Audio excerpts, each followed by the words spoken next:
Ay nako, ayon daw kay Gibo Chidoro, no? Labag sa kagustuhan na maging malaya. Nagbabala si Defense Secretary Gibo Chidoro na sasapitin ng Pilipinas ang nangyayari sa Myanmar.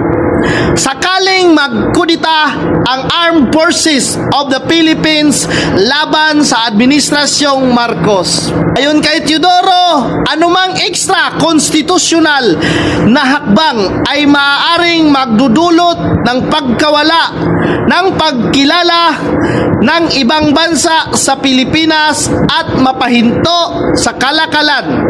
Giit niya, tanging mga nais mapabagsak ng gobyerno ang makikinabang sa ganitong hakbang. Ay nako, Gibo Teodoro, wala ka nga nagawa nga dinakip si Tatay Digong sa mismo sa baluarte mo?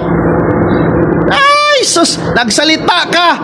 Kung ayaw mong magkaganon, tapos na. Napahiya na po tayo. Binubuli na nga tayo ng ibang bansa ng mga banyaga Yung mga Pilipino nga nandun sa ibang bansa, binubuli na po dahil sa korupsyon sa Pilipinas.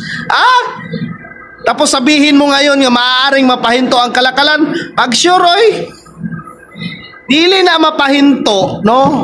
Dili na mapahinto kay negosyo na. Ang tinuod lang yun nga nahitabo diha, no? Ipakaulawan sa gobyerno ang Pilipinas. Ana ra ka simple tanawa ang korupsyon. Wa mangani tagi pautang. Giundang mangani. Wa mangani ta pautanga sa laing nasod kay korap ra gyapon ang gobyerno dire sa Pilipinas, Gibo Teodoro.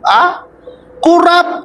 Mao nay dapat na una-unaon, ulaw kayo, mao na yung tutukan. Stilan dili magdepensa ang mga kawatan. Sa ta, di ba? Ano nga man tagi gipautang kay tungod korupta. Sigrid Sinho, wagi kambyuhan, no? Yung ano lang sana siya sa money changer, no? Hindi pinalitan ng dollar yung yung pira niya dahil galing daw sa Pilipinas. Korap ang Pilipinas. Ang gobyerno korap.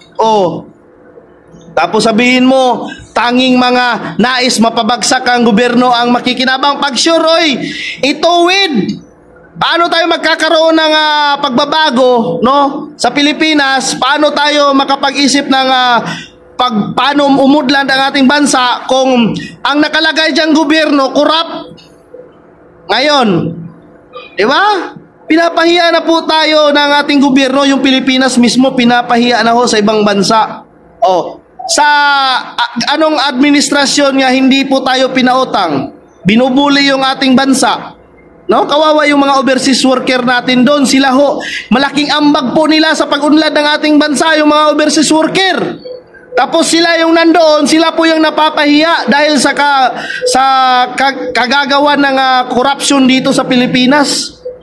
Ay nako, Gibo Teodoro, pag sure